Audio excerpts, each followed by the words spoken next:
Some requested reviews, requested by my muse, Deborah, from 5001 Nights at the Movies, expanded for the 90s with 800 new reviews, by Pauline Kael. Midnight Cowboy, 1969. Jon Voight as Joe Buck, a dishwasher from a small town in Texas, who hopes to make a living in New York by servicing rich women, and Dustin Hoffman as Ratso Rizzo, the crippled petty thief and conman he meets. The director, John Schlesinger, uses fast-cutting and tricky camera work to provide a satirical background as enrichment of the story, but the satire is offensively inaccurate. It cheapens the story and gives it a veneer of almost hysterical cleverness. The point of the movie must be to offer us some insight into the two derelicts, two of the many kinds of dreamers and failures in the city. But Schlesinger keeps pounding away at America, determined to expose how horrible the people are. He dehumanizes the people Joe Buck and Ratso are part of. If he could extend the same sympathy to the other Americans that he extends to them, the picture might make better sense. His spray of venom is just about overpowering, yet the two actors and the simple of mice and men kind of relationship at the heart of the story save the picture. Hoffman's raspy voice and jumpy walk, and Jon Voight's pallor and blue eyes and hurt, bewildered stare provide a core of feeling. A Streetcar Named Desire, 1951. Vivien Leigh gives one of those rare performances that can truly be said to evoke pity and terror. As Blanche Dubois, she looks and acts like a destroyed Dresden shepherdess.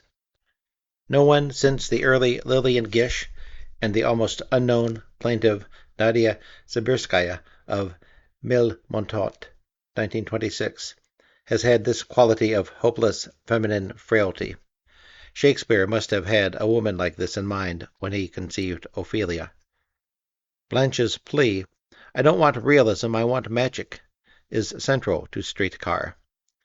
When Marlon Brando, as the realist Stanley Kowalski, cuts through her pretensions and responds to her flirting with a direct sexual assault, the system of illusions that holds her together breaks down, and he is revealed as a man without compassion, both infant and brute.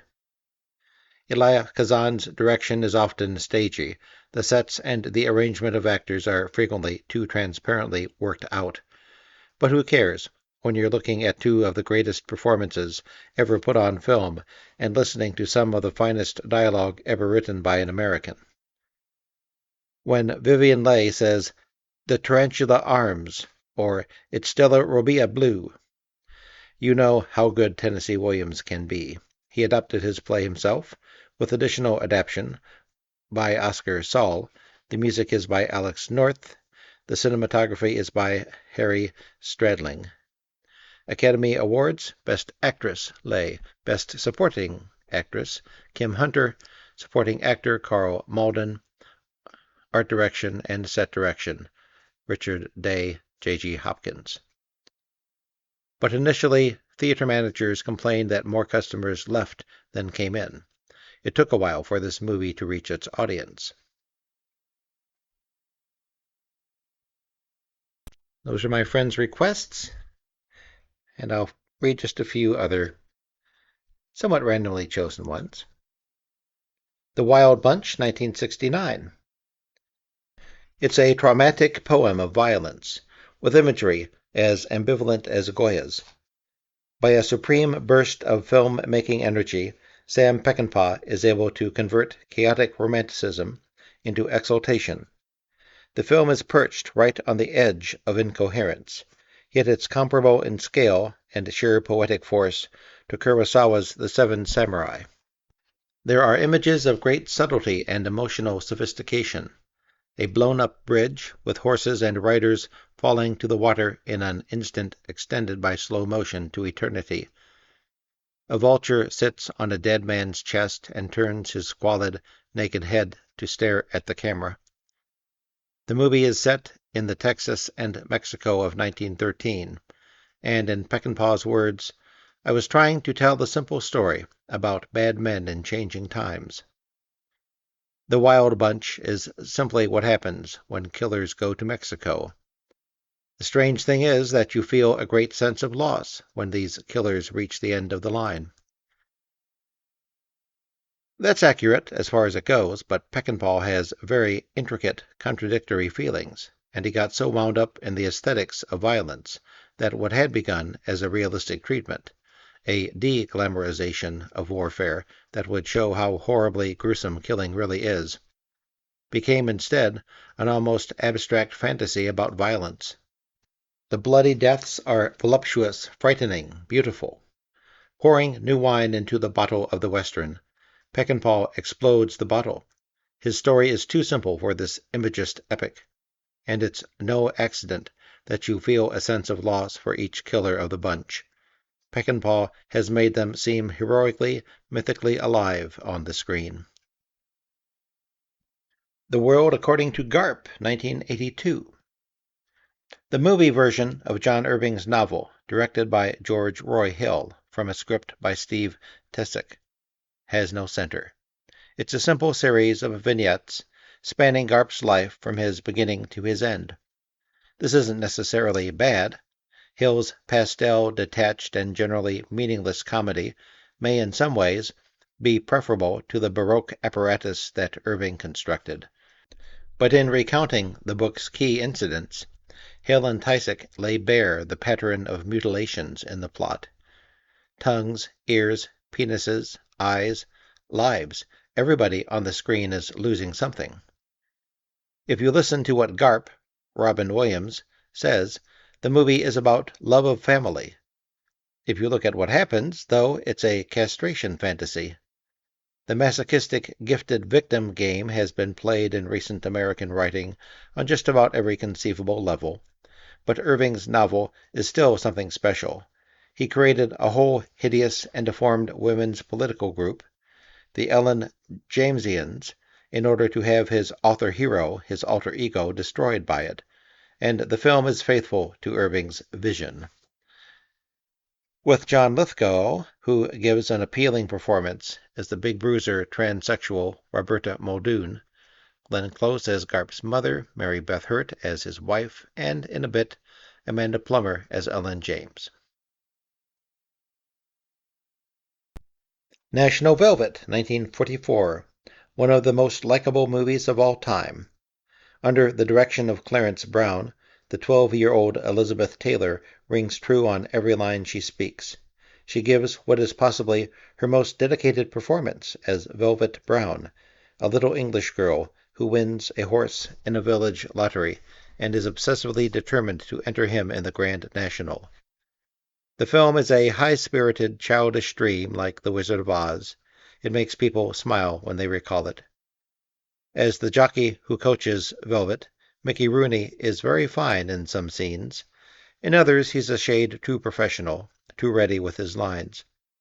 As Velvet's mother, who was the first woman to swim the English Channel, Anne Revere is convincingly strong and daring, even though she is made all-wise in the MGM parental tradition. Never Give a Sucker an Even Break, 1941. W.C. Fields in his prime. Like The Bank Dick of the year before, this one deals with making a movie. The movie Fields wants to make is set in a Ruritania in the clouds that is Native American surrealism, comic strip foolishness, and then some. Up there, he encounters the great-bosomed comic divinity Margaret Dumont. The film also has its horror, an erstwhile ingenue named Gloria Jean. You can't just shut your eyes because she sings. A Night at the Opera, 1935. The Marx Brothers sometimes said that this was their best film. It isn't, but it was their greatest hit. Two beautifully stuffed American targets, grand opera and high society, are left dismantled, flapping like scarecrows. If you ever could listen to Il Trovatore with a straight face, you can never do so again. Many writers have tried to analyze Marx Brothers' wit, coming up with little monographs on dissociated thinking, disguised social protest, or commedia dell'arte. Think about it too much, and sanity, like a lettuce leaf, begins to wilt and curl at the edges. The Marx Brothers keep turning corners you didn't know were there, and while you're trying to break down the content of lines like Groucho's, "You big bully, why are you hitting that little bully?" you miss the series of non sequiturs that are piling up on top of it. George S. Kaufman and Maury Riskind did the script, from a story by James Kevin McGinnis. The cast includes Groucho's perennial grande dame inamorata, Margaret Dumont, the most stately of stooges. Her smirking dowager is rather like a comic derivative of Edna Purviance in Chaplin's movies.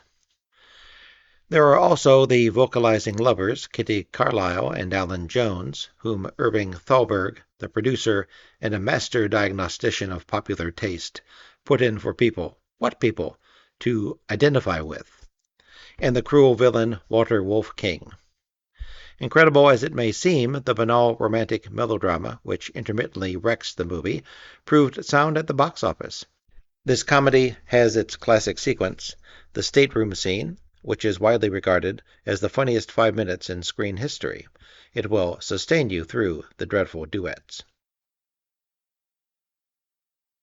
A Night in Casablanca, 1946. Standing on the sidewalk, Harpo pushes against a wall. A policeman accosts him. "What do you think you're doing, holding up the building?" Harpo nods, and the angry policeman pushes him away. The building collapses. In this comedy, the Marx Brothers dismantle the international intrigue thriller. The Warner Brothers, producers of the movie Casablanca, were indignant and tried to stop the production. Though not as famous as the Marx Brothers films of the 30s, this picture is funnier than all but a handful of their earlier ones. Groucho manages the hotel in Casablanca, where all the spies hang out, and Chico runs a fleet of camel taxis. Last one, WarGames, 1983. The people who made it had half an idea. The film begins as a comedy about a teenage boy in Seattle who is caught up in the fascination of computers and video games. He has all this miracle-working technology and not a thought in the world about what to do with it. Matthew Broderick plays the role with great charm. The boy is like an American Antoine Daniel, and he is the life of the movie. But when this boy accidentally plugs into the Defense Department's WarGames system and gets into what he thinks is just another video game, Global Thermonuclear War, the machines take over, especially a huge box of flashing light that sounds like an 18-wheel truck rumbling down the highway. There's also the noise of speech makers. The director, John Badham, loses his easy touch and the picture goes fluey. It's at its worst when John Wood is on screen as a saintly computer scientist who's so brainy and bitter that he rolls his eyes from side to side and wears his hair in bangs. With Ali Sheedy, who has some nifty lines in the first part, and Dabney Coleman, Barry Corbin, and Eddie Deason as Mr. Potato Head. Thank you for listening, and happy January.